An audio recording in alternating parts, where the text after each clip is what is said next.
आज हम देवरिया जनपद के राजपुर परसिया में उपस्थित हैं और कल की यहाँ एक बहुत बड़ी घटना हुई है। एक ही परिवार की दो बच्चियाँ थी जिसकी उम्र 14-15 वर्ष के लगभग बताई जा रही है। और जो हमारे पीछे आपको ये घाघरा नदी की एक शाखा बोल सकते हैं, घाघरा नदी में से ही ये कटकर नदी आई है। और कल जिउतिया का त्यौहार था और उसी में वो लड़कियां इस नदी के किनारे आई थी और नदी के कटान के वजह से वो समझ नहीं पाई कि आगे ज़्यादा गड्ढा है और उस गड्ढा में चले जाने की वजह से दोनों लड़कियों की मौत हो चुकी है। आइए अब यहाँ पर उपस्थित लोगों से जानते हैं इस घटना के बारे में। ये हमारे साथ लड़की के पिताजी हैं और इनके लिए इससे बड़ी और दुख की बात क्या हो सकती है कि एक पिता अपने बच्चे को किस तरह पालता है, पोसता है और उसके साथ इस तरह की अनहोनी हो जाए तो उसके ऊपर क्या बीतता होगा। क्या ये कब की घटना है? करीब 4:30-5 बजे की घटना है। अच्छा, आपकी बच्ची का नाम क्या था? सोनम चौहान। सोनम। उम्र क्या थी उनकी? करीब 14 के आसपास थी। सोनम चौहान नाम है और 14 वर्ष उनकी उम्र थी। और एक और बच्ची थी क्या? जी, उसका नाम लीलम है, वो मेरी भतीजी थी। 13, वो भी 13-14 के ही आसपास है। और दोनों बच्चियां एक 13 एक 14 वर्ष की थी। तो आप कल की ये घटना है, आप फ़ोन वगैरह किए थे गोताखोर के लिए या? कल नेकवाल साहब को हमने सूचना दिया तो मौके पे आए थे, 2 सिपाही आए थे, गोताखोर के लिए फ़ोन कर रहे थे तो बोले कि नहीं इतनी टाइम नहीं आ पाएंगे लोग।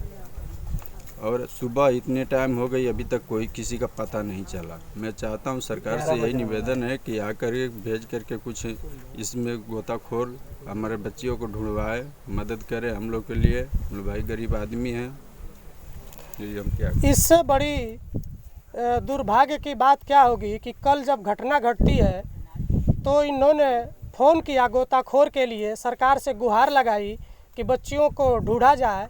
तो कल इनको जवाब मिला कि अब शाम हो गई है, अंधेरा हो गया है, इस वक्त हम नहीं आ सकते हैं। और अंधेरा होने के बाद सुबह भी हो गया और सुबह होने के बाद तकरीबन करीब 11 बजने वाले हैं और अब तक प्रशासन सोया हुआ है और अब तक उनके लिए अंधेरा ही है। और ये गांव के लोग खुद जिनको डूबना आता है नदी में, वो डूब कर खोज रहे हैं लाश को।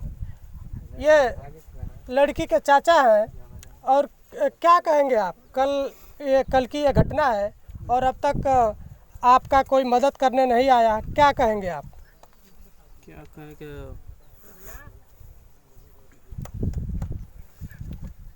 कोई भावुक है, बोल नहीं पा रहे हैं। और जाहिर सी बात है जिसके साथ इस तरह की घटना होगी वो आदमी कितना दुखित होगा। क्या नाम है सर आपका? अर्जुन यादव, नुरलापुर से प्रधान प्रत्याशी। ये कल की घटना है 4:30 बजे करीब की जी। और ये प्रशासन को कल भी फ़ोन गया था और आज भी, आज कम से कम 50 बार फ़ोन गया है। और वहाँ की प्रशासन कह रही है कि हम नहाएंगे खाएंगे उसके बाद से यहाँ पे आएंगे।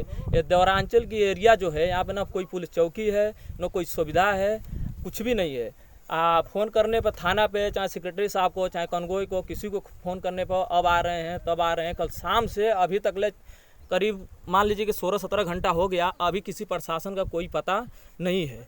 यहाँ पे जो अगल बगल की जो भी जनता है इतना परेशान है। हर साल ये घटना एक ना एक होती जा रही है।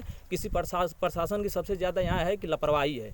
अब प्रशासन की लापरवाही की वजह से हर साल कोई ना कोई घटना बढ़ते जा रही है। प्रशासन यहाँ की जो भी है देवरिया एरिया की, ये सुन नहीं रही है। मान लीजिए यहाँ स्टेमर भी है, रास्ता भी है, बाकी रास्ता है तो बहुत घुमा के है। स्टेमर से आती तो 10 मिनट में यहाँ आ जाती, लेकिन अभी तक ले सुना गया है कि प्रशासन को फ़ोन करने के बाद प्रशासन बता रही है कि अभी हम नहा खा रहे हैं। तो बताइए कि 24 घंटा 12 घंटे के बाद आएगी प्रशासन तो यहाँ फिर जनता की क्या हाल होगी, कैसे रहेगी जनता? देखिए, इनके द्वारा बताया जा रहा है कि प्रशासन को जब इन्होंने फ़ोन किया था तो उनका जवाब था कि वो नहा लेंगे खा लेंगे तब आएंगे। जैसे ऐसा लग रहा है कि उनको ऑफिस जाना है, वो लाश ढूंढने नहीं किसी ऑफिस में बैठने जाएंगे।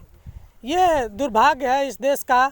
और ये जो हमारे पीछे, मैं कैमरामैन से कहूँगा कि इधर दिखाएं, ये घाघरा नदी है और घाघरा नदी के ठीक उस साइड बरहज पड़ता है और बरहज से ही उन गोताखोरों को यहाँ घटना स्थल पर उपस्थित होना है और महज स्टीमर से वो आते तो ज़्यादा से ज़्यादा 10 मिनट में उपस्थित हो जाते और यहाँ इनकी मदद कर पाते, लेकिन अब तक कोई उपलब्ध नहीं हुआ है और इनकी मदद किसी तरह से प्रशासन द्वारा नहीं की जा रही है। ये काफ़ी दुखित लोग हैं और सरकार से नाराज़ भी हैं। और कुछ बोलना चाहेंगे आप? सर ऐसी है कि यहाँ पे घटना को लेकर जनता तो परेशान है, लेकिन चुनाव जब भी आता है तो यहाँ तमाम नेता दौड़ते हैं, लेकिन आज कल से इन लोगों के पास कोई नेता, न कोई विधायक, न कोई एमपी, किसी का कोई कुछ पता नहीं चल रहा है, जो कि सबको खबर हो चुकी है। मान लीजिए प्रशासन तो नहीं आ रही है, लेकिन नेता किसी किस्म का कोई अधिकारी यहाँ पे कल से अभी तक ले पता नहीं चला है कि हाँ कोई आए, कोई यहाँ का देवरांचल का मान हाल देखे कि क्या है क्या नहीं है, कैसे आदमी यहाँ जी रहे हैं, इससे कोई मतलब। यहाँ की जनता थोड़ा ये है कि लापरवाह है। अगर जनता थोड़ा टाइट हो हर चीज़ के लिए तो अभी देखिए यहाँ के कब प्रशासन टाइट हो जाएगी, लेकिन जनता से यही गुहार है और प्रशासन से यही है कि प्रशासन तो अपना कार्य करे सही ढंग से। अगर नहीं कर रही है तो जनता से गुहार यही है कि आप लोग अपने हिसाब से कार्य करिए, प्रशासन को टाइट करिए। देखिए अभी प्रशासन फर्द टाइट हो जा रही है अगर नहीं सुन रही है तो। इनका कहना उचित है, चुनाव का समय आता है तो नेताजी लोग हर गांव में कोई ऐसा घर नहीं होगा जिस घर तक वो न पहुँचे, और अभी कोई घटना हो जाती है तो वो लोग मौके पर नहीं पहुंच पाते हैं। ये बहुत बड़ी बात है और गांव के लोगों को जागरूक होना पड़ेगा। जब आप जागरूक होंगे, अपनी लड़ाई खुद लड़ेंगे, तो सामने वाला आपसे डरेगा या फिर आपकी सुनेगा। तो ये करना बहुत ज़रूरी है। बहुत बहुत धन्यवाद। और ये बहुत ही दुख की घड़ी है। मैं चाहूँगा कि भारत न्यूज़ का ये वीडियो देखने के बाद अधिकारी इस मामले को संज्ञान में लें और उचित मुआवजा जो हो सके, जो लड़की के पिताजी हैं और एक ही घर की दोनों लड़कियां हैं, दोनों जो लड़कियां थी उनके पिताजी को बुलाकर जो उचित मुआवजा हो उसका इनके लिए उस मुआवजे को सुनिश्चित करें। एक गांव के ही हैं कुछ लोग जो पानी में अंदर जाकर प्रयास कर रहे हैं लाश को खोजने की। आइए इनसे जानते हैं, क्या कर रहे हैं आप? ढूंढ रहे हैं उसी को जो हमारे भतीजी हैं नीलम और सोनू, उन दोनों का अच्छा, नाम है। उम्र क्या थी दोनों की? एक का 9 साल है और दूसरी का 14 साल। अच्छा, कल की घटना है, कितने बजे की घटना है? ये घटना है तकरीबन 4:30 बजे की है। तो आपने प्रशासन में खबर नहीं किया था एनडीआरएफ की टीम को? एनडीआरएफ की टीम को नहीं, लेकिन प्रशासन 2-3 सिपाही लोग आए थे जी, लेकिन अपना फोटो खींच करके वो लोग चले गए और तब से कोई प्रशासनिक सहायता हमको नहीं मिली है। अच्छा, तो ये गोताखोर या नाव के लिए आप फोन नहीं किए थे? एनडीआरएफ की टीम स्पेशल होती है कि कोई पानी में डूब जाए, नदी में कोई डूब जाता है तो उसके लिए एनडीआरएफ की टीम आती है। अब इसमें लेखपाल साहब आए थे, वो बोल रहे हैं कि हम भेजेंगे, सुबह आ जाएंगे, अभी भेज रहे हैं। और 2-3 सिपाही लोग आए थे, वो भी लोग बोल रहे थे। तो आश्वासन पे हम लोग अपने उम्मीद से ढूंढ रहे हैं। अच्छा, और अभी तक प्रशासन से कोई सहायता हमको नहीं मिल पाई। अभी एनडीआरएफ की टीम भी नहीं आई? नहीं, अभी कोई सहायता नहीं मिली। अभी तक तो कल 2-3 सिपाही आए, तकरीबन 10-15 मिनट तक अपनी प्रक्रिया करके चले गए, फिर उसके बाद कोई भी नहीं आए। क्या नाम है आपका? तारकेश्वर चौहान। तो आप खुद ही प्रयास कर रहे हैं ढूंढने का? क्या करेंगे, उम्मीद के उस पे प्रयास कर रहे हैं। दोनों बच्चियां जो थी उनके ये चाचा लगते हैं और ये खुद घर ही के लोग कोशिश कर रहे हैं लाश को ढूंढने के लिए।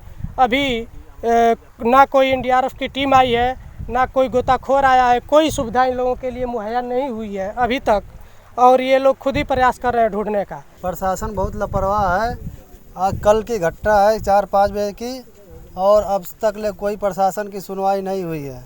हम यही कहेंगे कि जो बच्चियाँ डूबी हैं परसिया दीवार की, बहुत गरीब घर से आती हैं, प्रशासन अभी तक न खोजने के लिए आई, न कोई सूचना आया, और इनको कोई विधायक चाहे कोई नेता अभी तक इनके यहाँ कोई देखने के लिए भी नहीं आया कि क्या स्थिति है, और ना ही कोई प्रशासन का अभी तक कोई साधन मुहैया हो पाया।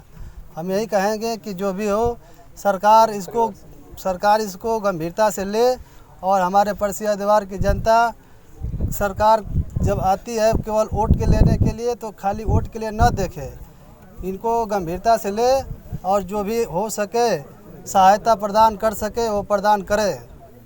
यही सरकार से गुहार है हमारी।